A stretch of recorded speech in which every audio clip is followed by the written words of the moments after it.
Today, as the video title states, I'm going to be doing a video review of the Walther PPQ M2. So what I'm going to do right now is put a few rounds through it, just to show you kind of what it looks like shooting, since everybody likes to see shooting in the beginning of the video. I've got a 3/4 size torso target at about 50 yards, so I'm going to see what I can do on it.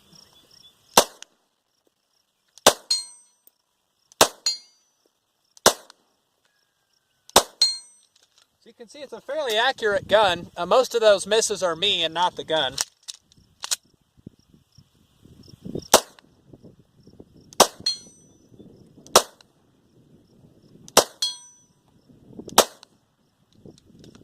So the PPQ has one of the best triggers available on the market. The stock trigger pull, again that's clear, but the stock trigger pull is about 4.5 to 5.5 pounds, somewhere in that range. And it's just absolutely sweet. So what you'd have to do to a Glock to get it down to that weight, all the money that you'd have to invest, this comes stock with it. The hold for this is generally dead on. If you're shooting close, you generally have to hold under. If you're shooting a little bit further away, I was holding almost dead center, and I was impacting kind of the lower edge. So you have to play around with it a little bit to figure out your specific hold. But for now, I'm going to take it inside and show you some of the features. So we're back in here with the PPQ. Like I mentioned at the range, this has one of the best trigger pulls on the market. It's somewhere in the neighborhood of 4.5 to 5.5 pounds, and it comes stock with this. You don't have to do anything to the trigger or any aftermarket anything to make this trigger pull just that sweet. Let me show you a little bit more about the take-up. So I'm gonna this way, my right hand, but basically you can start from index. You pull the blade safety just like there is on a Glock.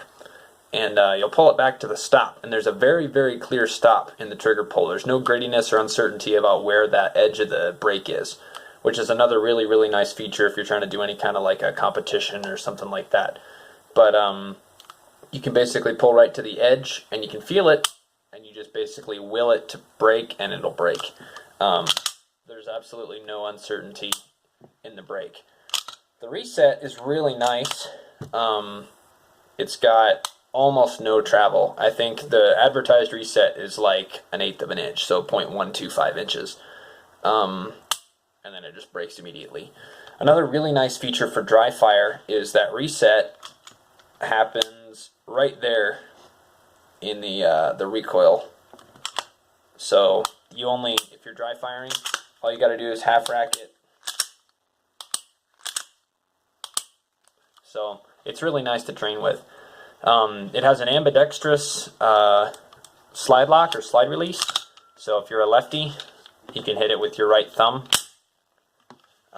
That's a really nice feature. You can also reverse the magazine release. So this is the M2 model. The M1 will have a paddle mag release, kind of like the PPS or a P99.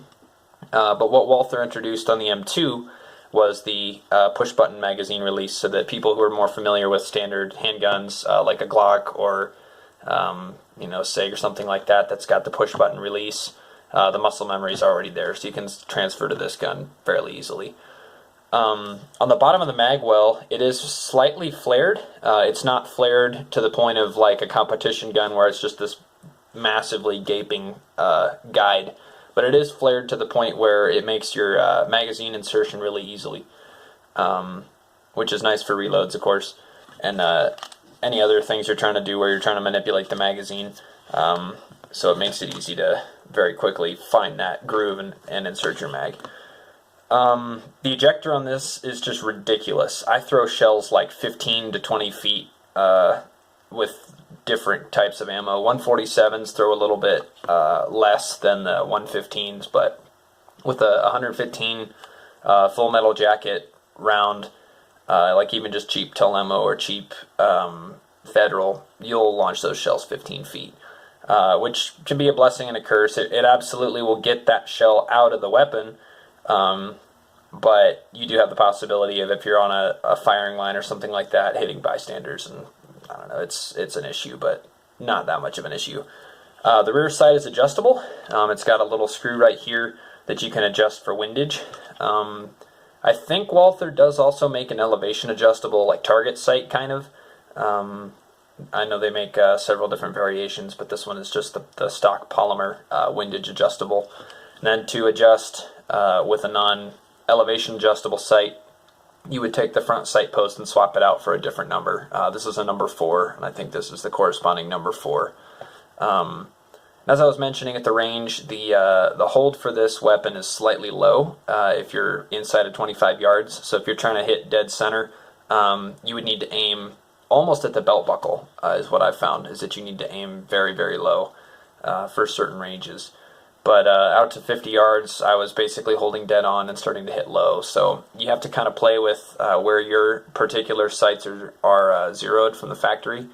But other than that, I haven't had too many issues with this. Takedown's super easy. Once again, making sure that it's clear. This is the one feature that I don't like that does require a trigger pull to take the gun down. But basically, you'll point it in a safe direction, squeeze the trigger, and then you'll pull the takedown bar straight down, release the trigger, and the slide assembly comes right off.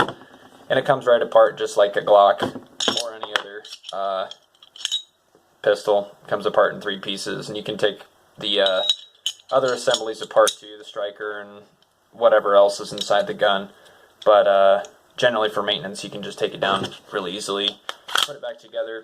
All you do is just slide it right back on the rails. You don't have to do anything fancy.